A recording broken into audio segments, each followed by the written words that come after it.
بسم اللہ الرحمن الرحیم۔ السلام علیکم ورحمۃ اللہ وبرکاتہ۔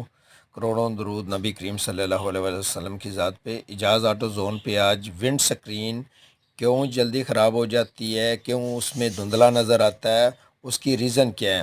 رات کو جب لائٹ اس کے سامنے سے پڑتی ہے دوسری گاڑیوں کی تو کیوں وہ جالا سا بناتی ہے اور دھندلا سا نظر آتا ہے؟ اس کی وجہ یہ ہوتی ہے کہ جب گاڑی کچھ عرصے کے لیے پارک کرنے کے بعد ہم گاڑی کو سٹارٹ کرتے ہیں تو ہم اس کو ونڈ سکرین کو شاور کرتے ہیں، ساتھ ہی وائپر چلاتے ہیں۔ جب ایسا کرتے ہیں تو وہ سینڈ پیپر کا کام کرتی ہے اور اس کی وجہ سے ونڈ سکرین کی پالش کم ہوتی ہے، اثاثہ کم ہوتی جاتی ہے، وہ خراب ہو جاتی ہے۔